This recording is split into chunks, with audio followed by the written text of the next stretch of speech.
Hello. In the last video we talked about commercial design, illustrations and poster art in the Art Deco period, and mostly it was set in France. In this particular video I want to concentrate on what was happening here in England. However, perversely, I'm going to start with an American. Ted Kauffer had studied art in Chicago, then he came to Europe and he went to Munich and then studied for a few months in Paris, and at the outbreak of World War I came to England. And it is here where he does his best work, and most of his career is spent in England. He needed work in order to stay in England, and he managed to find that work through his talent for producing posters. He was commissioned by Frank Pick to produce posters for London Transport. Now, Frank Pick was the man who initiated a very colourful poster campaign to attract customers to London Transport, to build a corporate brand. It went beyond that. He's building a relationship between public transport and the public at large. And it was a feel-good relationship that he managed to establish, almost a personal relationship between the company and their customers. And Kauffer's posters were hugely influential in changing attitudes to commercial art in England. Look at the bold use of colour for this poster in Watford. This was 1916. This was for route number 178 in Surrey. And vivid colours again for Hatfield by Motorbus. And Kauffer produced something like 140 innovative and striking posters for London Transport. I'll just pick out another few.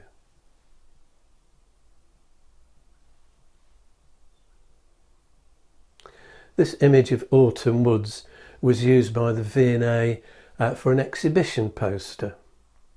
And as well as London Transport, Ted Kauffer produced designs for several UK companies. This stylised economic image was for the Daily Herald. Some of his posters were for services that seem rather unlikely to us today. There were posters for textiles, remedies for upset tummies, some very powerful images. And it also did posters for Derry and Tom's, the famous department store. He did a particularly inventive series of posters for Shell, including an amusing series of semi-abstract posters in which various professions are said to prefer Shell.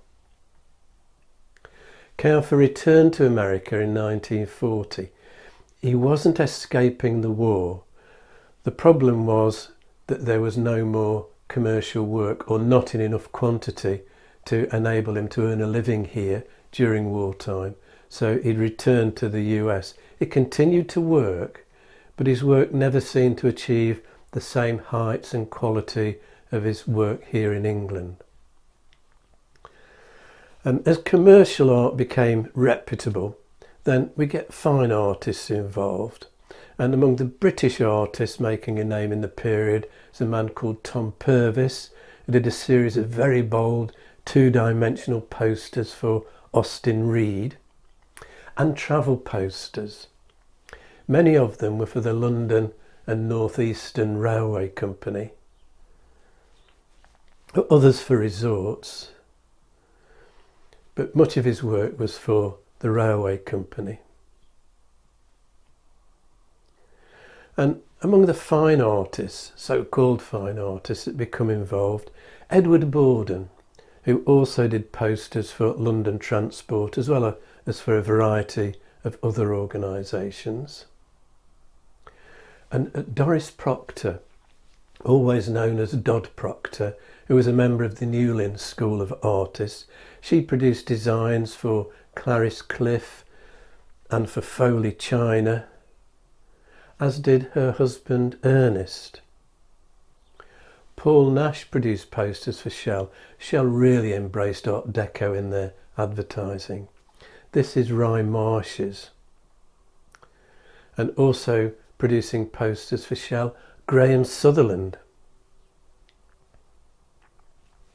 Eric Ravilious. Now he's best known for his watercolours and his woodcuts, but he did designs for Wedgwood and posters again for London Transport and for Shell.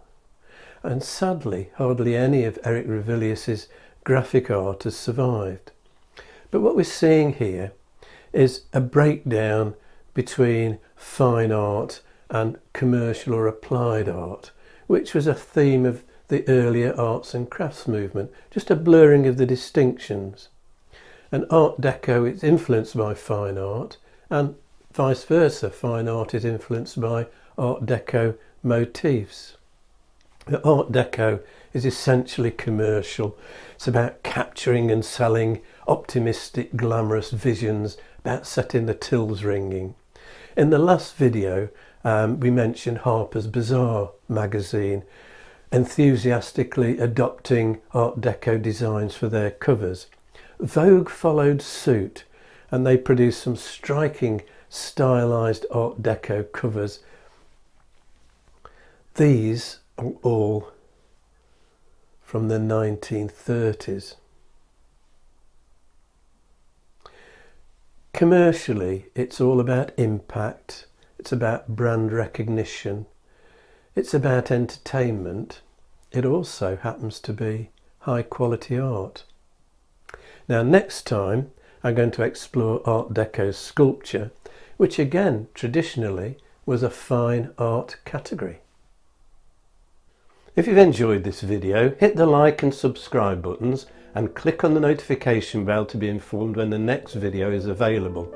Or you can subscribe by clicking on the rose window over my shoulder.